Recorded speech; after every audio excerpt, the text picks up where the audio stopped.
Ang pelikula raw ay salamin ng lipunan. Pero minsan, ang lipunan mismo ang pelikula. Puno ng eksena ng hirap, pag-asa, at mga karakter na tulad ko.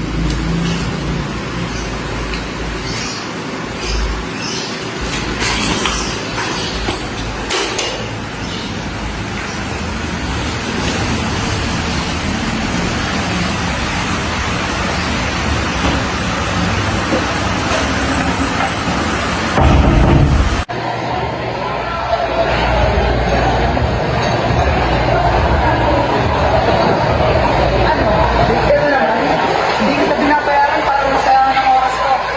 Linisin yung table. Bilis! Yes po, sir. Sorry po talaga.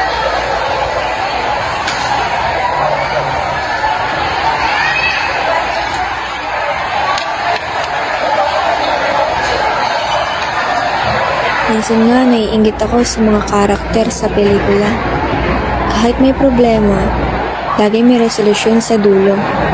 Pero ako, paulit-ulit lang. Klase, trabaho, klase, trabaho.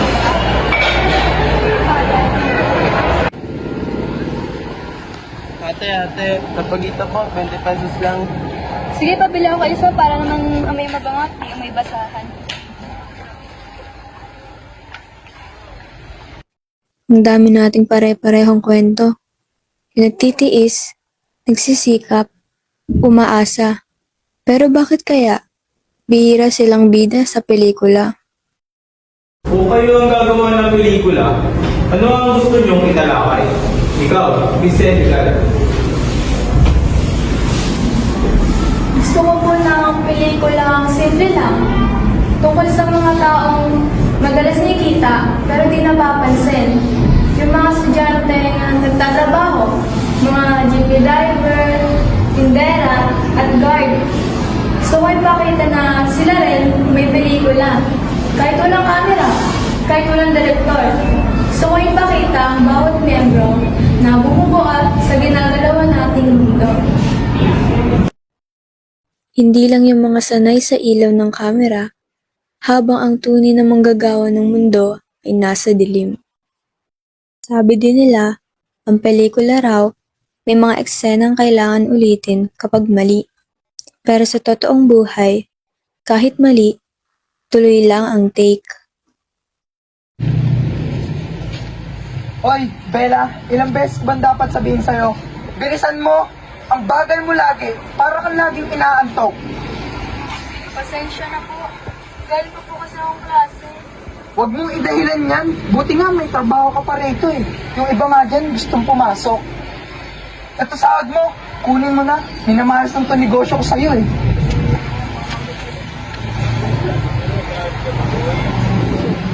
Boss, hindi po ba tumas na yung sahod ngayon? Kulang pa po ito eh. Hoy, babae, sa kupad mong yan, tingin mo deserve mong taasan ng sahod? Huwag mo nga akong pestehin. Layas!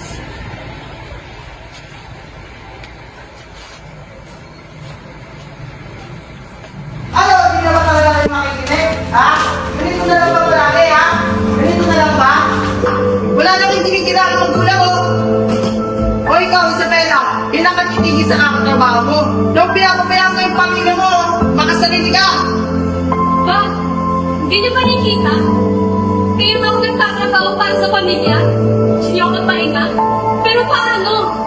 Sa mundong to, ang pahinga ay para sa mayaman. Ah, sumasagot ka.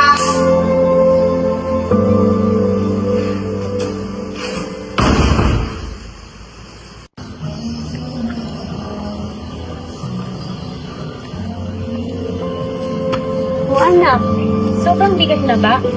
Ang hirap na ba? Kaya pa?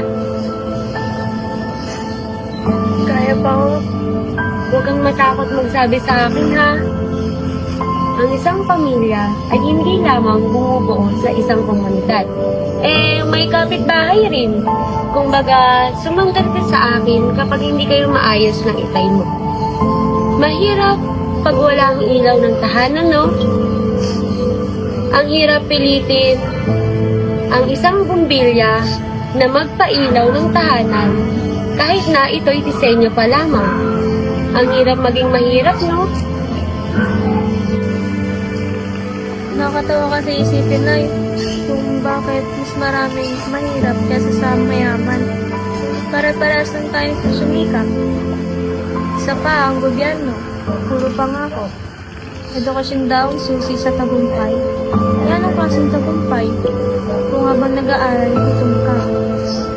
Kung yung mga bills na binabayaran mo, eh kinukurakot lang ng mga nakaupo sa opisina. Lahat tayo naghihirap sa iba't ibang paraan, pero iilan lang ang umaangat. Puro pa sila nagsasabi na magtiis ka muna. Ganyan talaga ang buhay. Sila pa yung nagpapasasa sa pribilehiyo. Patas pa ba talaga ang lahat?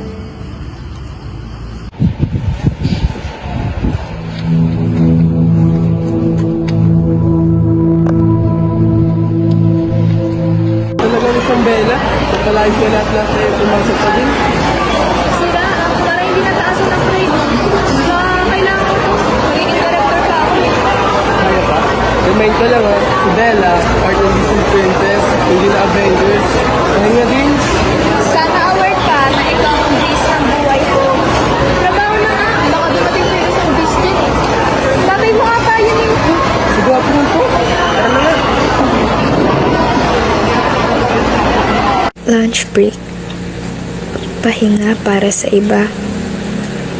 Pero sa dalawang to, oras na para mag-aral. Ayoko na. Kaya ni Eren. Pero laban lang kayo. Parang nag-sell sa pelikula na bawal mag-cut as per ending. Alam mo isa yung papakalong na daw talaga ng Mga ako di mo yun.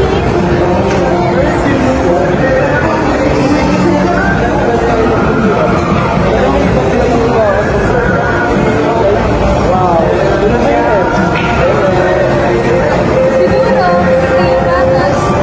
Pero siguro, kaya pa yung gumagawa ng pelikula para marinig yung mga boss na nakapipilitan.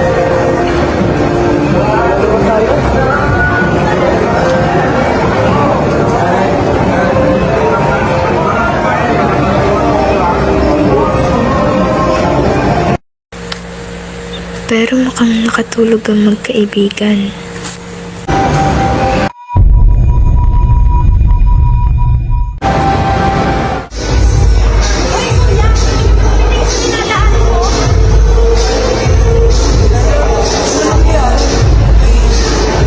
Yung inarji mo, magkano ba yan? Kaya ng bilas ng tulong, siyempre, di ba? Tanong mo nga dyan. Hoy! Para lang malaman mo, lahat ng pare, nakutas ng pera. Kapalang na mo para sa ano ko.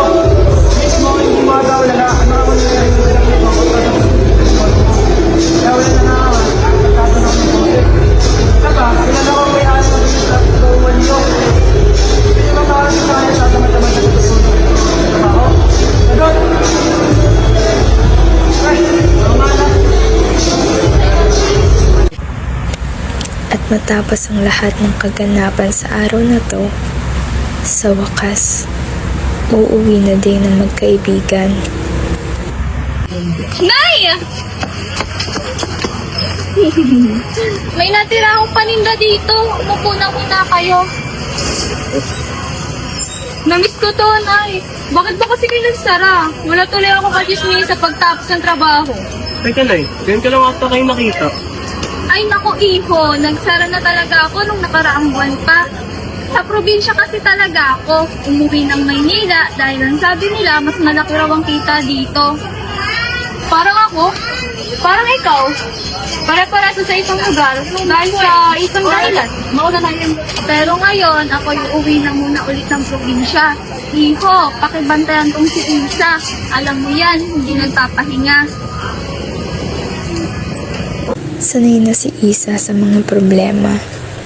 Pero, kayanin-kaya niyang sabay-sabay na pag-agos nito. Kaya-kaya niyang ipaglaban ang pangarap kung tila isang malaking alon ang pumipigil dito. Class, dismiss.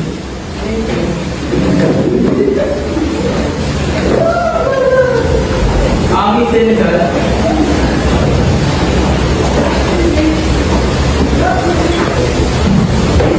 Tatlong liga na mula ng extension ko sa travel. Ano na ka?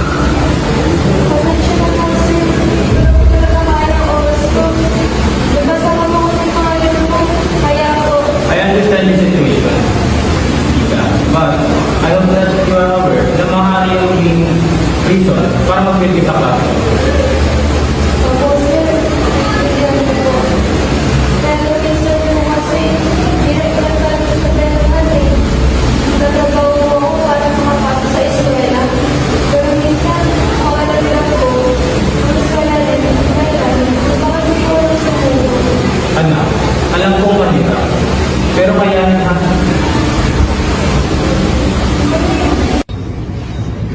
Hoy, kayong parehas. Sinagsabing matulog kayo sa working hours.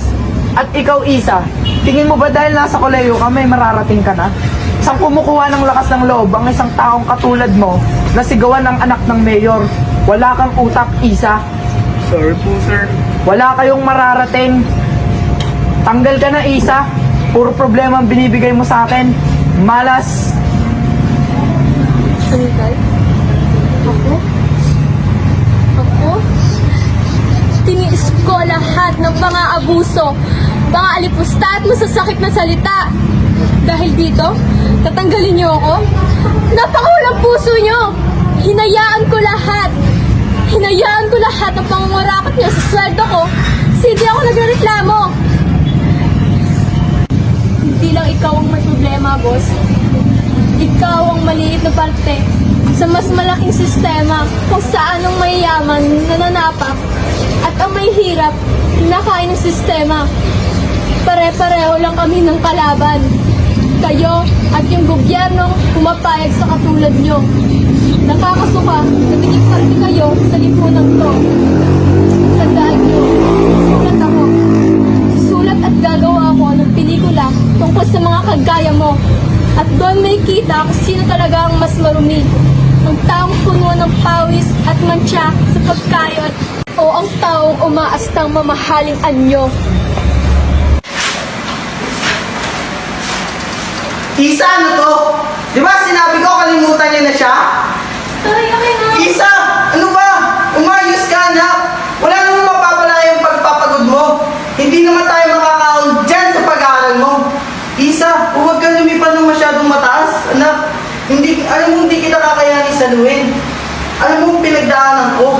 Alam mo, pagod ng tatay. Makapasa lang. Pero hindi ko kinaya, anak. Ayaw kitang matulad sa akin. Kaya itigil mo na to. Itigil mo na rin yung pananabig sa ina mo. Isa, huwag kang masyadong makasarili, anak. Alam mo, nahihirapan rin kami.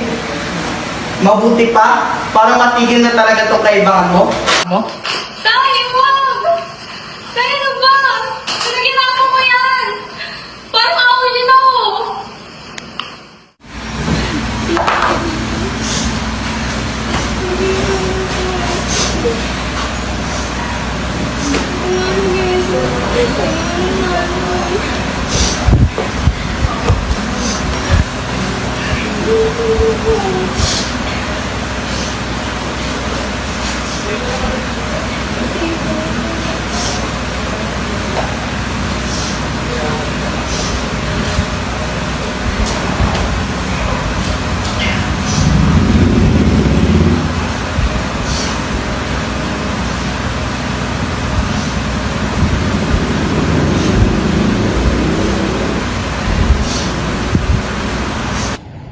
Paano ng pag-aaral ko? Wala na ba talaga akong mararating? Sasaya ba nito si tatay? Ano ba ang realidad kung sinasabi ni tatay? Ang mga batang nagbebenta ng sampagita kahit alas 10 ng gabi? Ang mga jeepney driver halos wala ng kita dahil sa taas ng presyo ng gasolina. Ang matandang naglalakad sa ilalim ng buwan, bitbit ang kariton ng basura Ito na ba ang realidad na kailangan kong tanggapin? Sakit isipin, pero mas masakit isipin na lahat tayo sanay na lang. Hindi pa tapos ang kwento ko.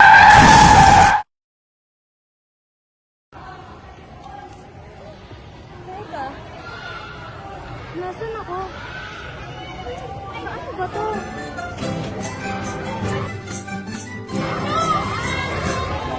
Ano ang bakasyon? Shooting ba? Okay. This is definitely not Manila. Excuse me po. Ano pong meron dito? Araw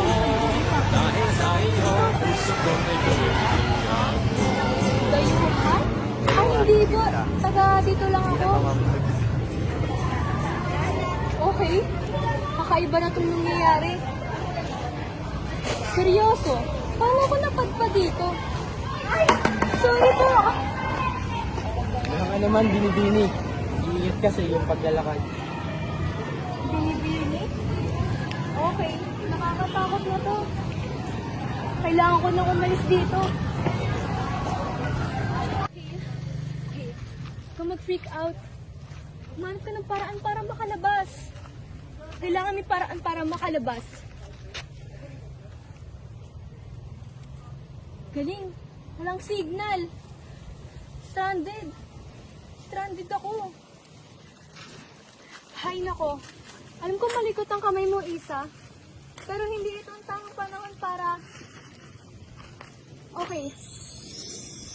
Malapit na. Iaabot lang. Okay. Hindi ba masamang idea to? Ay. Anong nangyayari? Ano ko ba to? Dito pa rin ba ako? Anong okasyon ba? Fiesta? Sobrang kakaiba nila. O iha, kadalaga mo tao basta-basta ka nahiga sa lapag. Tayo, lalo. Ang mga kagaya mong binibig ay dapat mahingi. Ano ba yung kasuotan mo? Di ba ho dapat ako magtanong yan? Tsaka ano po bang fiesta? Tsaka hindi naman ganito ang itsura sa lugar namin. Aba, saan ka bang bayan nagdala? Bayan ng mga ano? Hindi po, galing na po ako sa Maynila. Working student lang po ako. Wait, bakit may mga kambing sa gitna ng kalsada? Aba, tunay ako kakaiba, binibili. Ngunit sa ngayon, kailangan mo muna magsaya ang puso mo. Dito, ito ang tunay na diwa ng piyesta dito sa Barrio Consita, kung saan nagsasayaw kami kahit ang mga palad namin ay sugatan. Anong palabas ba to? Diyos ko, sobrang realistic. Parang sobra namang luma ng lahat. Dapat sila ako mukhang kakaiba eh. Pero bakit parang ako yung naligaw dito? Ano ba talaga nangyayari? Baka naman may cameraman dito.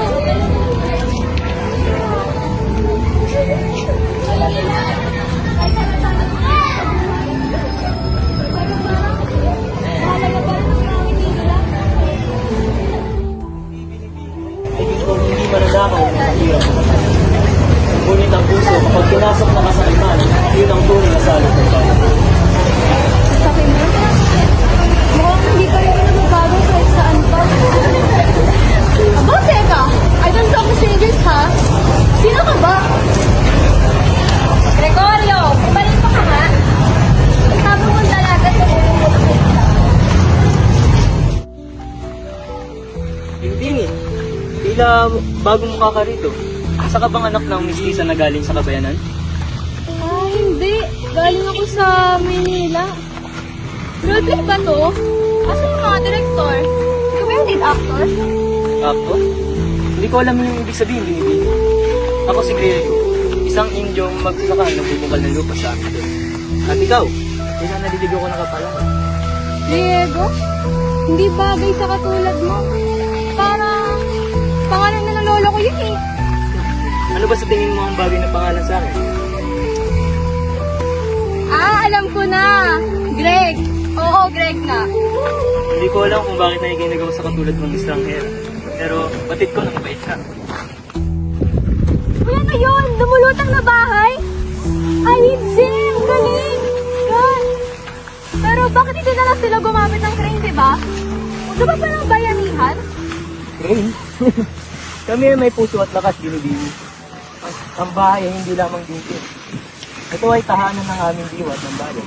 Sabay-sabay namin ito binubuhat na parang pangarap. Binibini, malapit na tayo sa aming tahanan. Taga saan ka ba? Nais mo ba munang tumuloy sa amin? Hindi ko alam. Pero nagugulahan ako. Pasensya Greg pero hindi ako taga rito. Sa palagay ko, naliligaw ako sa hindi ko panahon. Kumalma ka, Binibini. Kung saan ka man nanggaling, buhay nang tatanggapin ng aming baryo. Ganun kami mamuhay dito.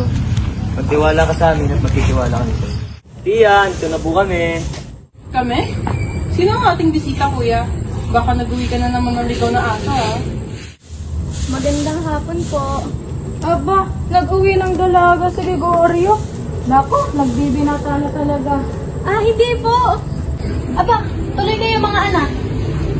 Sensya ka na sa bahay namin, ha? Liit lang.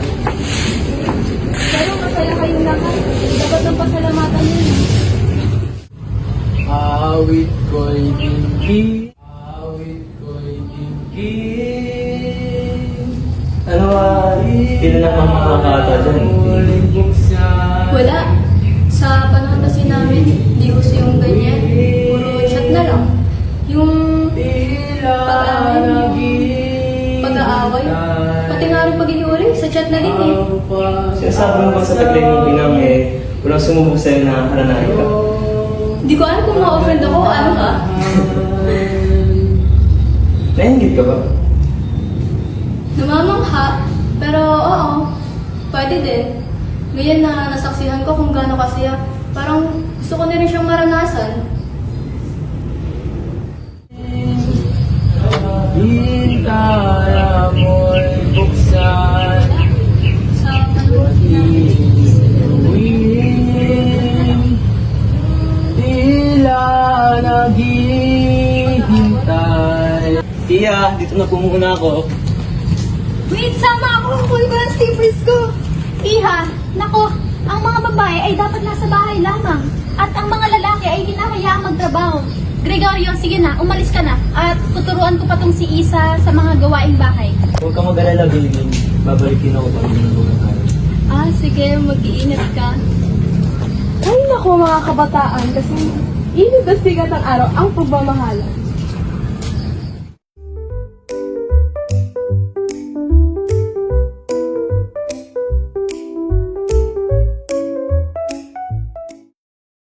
Gregorio, umarinig ka nga muna at magpahinga. Ay, nako bata ka. Nasasayang ang kagapuhan sa pag-aani ng lupang hindi natin mangkin-angkin eh. Kumalma ho muna kayo, ha? Init lang yan ang panahon. Pangako, kapag kaya na, ipaglalaban natin ang atin. Tiya, nandito na po ako. Greg, andiyan ka na pala. Pwede mo ba kasama maglibot saglit? Aba, itong babaeng ito, wala akong kahinhin-hinhin sa katawan. Pasensya na po pero sa panahon po kasi namin, ang mga babae ay nagtatrabaho at ang mga lalaki naman ay naiiwan sa bahay. Ano ba naman kalokohan yan? Kung na bata ka? Sasha, tama na po yan, Tiya. Mauna ho muna kayo kumain at sasamahan ko lang po si... Sandali lang, ano nga ulit ang ngalan mo, Binibini? Ako si Isabela, pero tawagin mo na lang akong Isa. Hindi ko kasi nagustuhan yung pangalan ko eh. Masusunod, Isabel. Hoy kayo, nasa na schedule? Wala kami pabayad. Kung ganyan, pumunta kayo kay Dominguito na trabaho. Ano? Hindi kayo basta-basta pwedeng mabutos. Wala kayong Binibini, karapatan. huwag. Dahil sa mundong ito, kahit ang katotohanan ay may presyo. Padre, ako po'y naligaw lamang. Wala po kami sa mga hangarin. Tahimik. Ikaw ba'y galing sa pwede ng mga Indiong kapamakas? May nagsabi sa akin na may dala ka raw sa kanila ng mga di kilalang titik.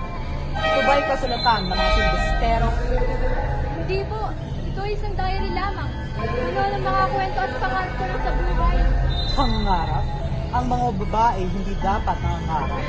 Ang inyong tungkulin ay ang magdasal, magtakip, at magpasako. Ang isip ng mga babae dapat nasa altar, hindi nasa altar. Kompleto na po ang bigay ni Don Enrique. Bahala na raw kayo sa hatian. Tama nga ang sabi ko. Kaban ng simbahan ay mas mabigat kaysa sa kaban ng bayan. Kaya pala. Anong pinagbago sa panahon ko? Sinabi mo, sumagot ka. Sabi ko po, ang liwanag ay hindi maililingin ng tabi. Ang katotohanan ay sumisilip kahit sa pinakamadilim na kumbento. Mag-isip ka, India. Ang dila mong bastos ay ang magdadalasin sa apoy. Mas pipiliti kong masunod sa liwanag ng katotohanan kaysa mabuhay sa kasinungalingan, Padre. Binibini, kamusta ka? Sinaktan ka ba nila? Ayos ka lang? Ayos lang ako. Pasensya na. Dapat hindi na ako nagpilit pa. Ayos lang, hindi mo kasalanan. Hindi kasalanan ng pagsisiyasat. Minsan, dito mo di malalaman ng katotohanan. Ha? May nangyari ba? Umuwi muna tayo. Pag-usapan natin sa mas ligtas. Ano bang sinalaman mo, ha? Sabihin mo na. Binibini, May nalaman din ako kagabi. ano yung natuklasan? Sus! Ayoko nga. Wala akong panahon upang makipagbiroan, Binibini. Joke lang. Ito na nga kasi. Narinig ko kasi doon sa Praile, yung Don Enrique. Ha? Anong meron sa kanya? Over. Teka lang kasi. So ito na nga. Palagay ko yung Don Enrique na pinagtatrabahuan nyo may katiwalian na ginagawa. At kasabot dito ang simbahan. So, pwede mo ba sabihin sa akin kung ano na yung nalaman mo? Tanto ko na ang lupang sinilangan namin, ang lupang pinagpaguran at natatanging buhay ng baryo, tuloy ang naagaw sa amin. Si Don Enrique, ninakaw niya na ang hindi dapat sa kanya. Hindi ko maintindihan kung bakit kailangan namin maghirap sa sarili naming bayan. Kung galing ka talaga sa hinaharap, maaari mo ba talagang sabihin sa amin kung makakamit namin ang kalayaan? Ang dugo at pawis ng mga Indyo, may kabuluhan ba ito?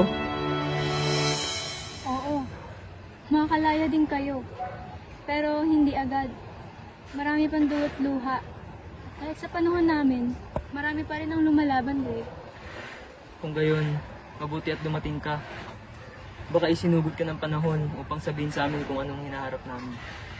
Hindi. Wala akong misyon. Gusto ko lang makaalis. Pero siguro, kailangan ko munang maunawaan kung bakit ako dinala rito. Sakit! Ano? Anong nangyari? Bakit sugatan kayo? Dumating si Don kanina. Hindi rin namin siya napigilan. Ngayon lang namin napagnanto na tuluyan niya ng ilang kinang lupain.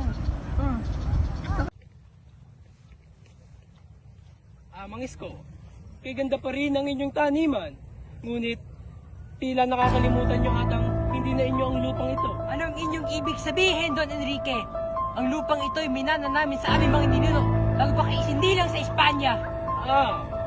Ngunit, ayon sa bagong kasulatan na pinagtibay ng Gobernador Silio, ang lupaing ito ay akin na! Bayad sa aking serbisyo at donasyon sa simbahan. Hindi ba, Senyorita Lucia? Oo naman, Don Enrique.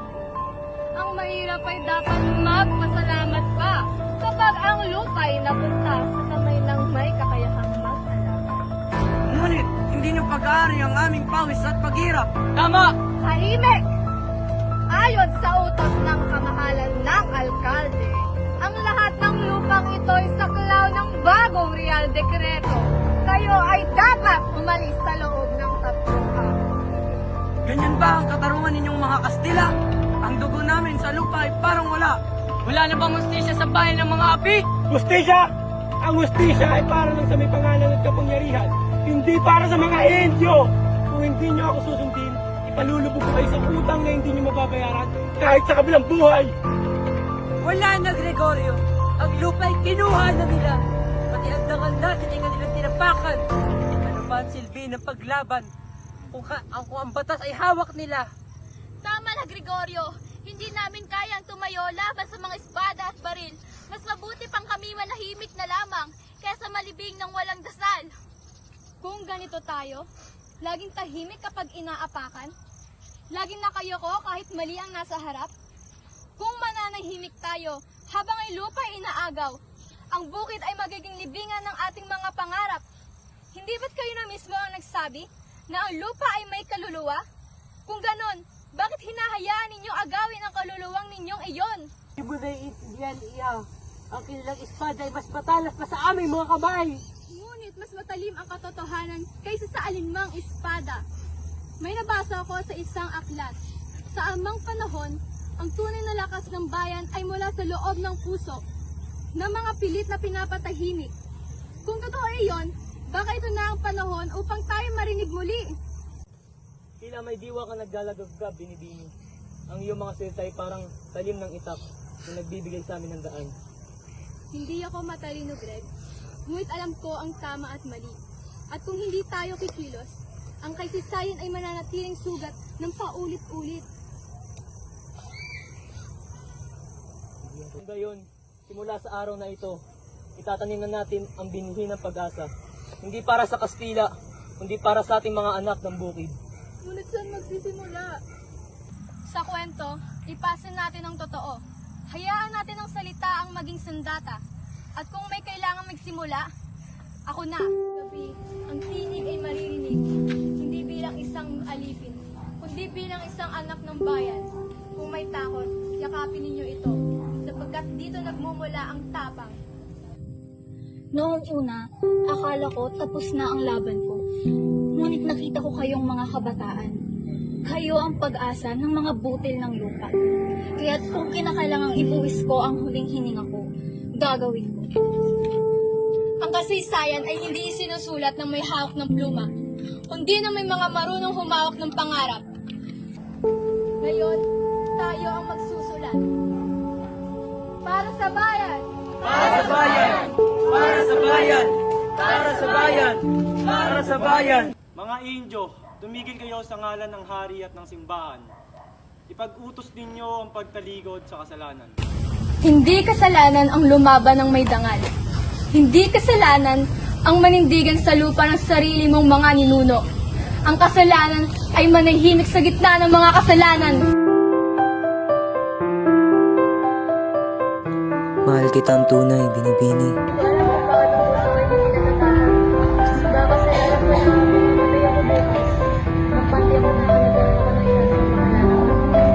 Kung pwede lang, tatakpan ko ng aking mga kamay ang kalangitan.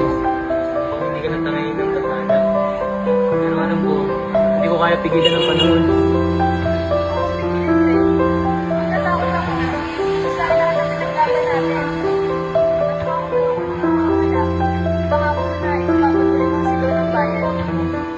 Laban ito, ito ang dahilan kung bakit tinanggap ko ang kamatayan. Pangalan mo, ang galaw mo, nagpapaalala sa akin kung bakit mahal ko ang bayan na ito.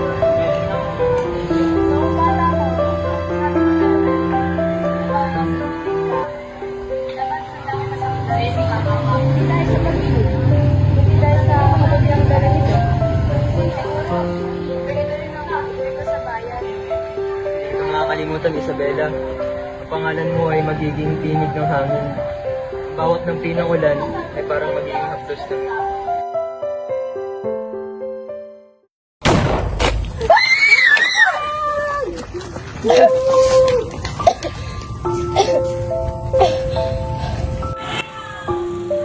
Masyado pa atang maaga ang panahon para sa ating Griego. Nais ko pa sanang maharana mo. Huwag ka magsalita ng ganyan, Isabela. Pakiusap, tignan mo ako. Tumulot mo ang iyong mga mata. Hindi pa tapos ang laban. Makakalaya pa tayo. Maririnig pa ng bayan ang tinig mo. Maririnig lahat. Tinatangi ko ang bayan. Tinatangi din kita, Griego. Pakiusap, huwag mo akong iwan. Babalik ako sa bawat tinig ng hangin, sa bawat sigaw ng bata, sa bawat binhing itatanim ng sasaka. Ako yun, Griego. Isa! Noong nabubuhay siya, tinuruan niya tayong tumindig. Ngayong wala na siya, oras na para tayo naman na maging tinig ng bayan.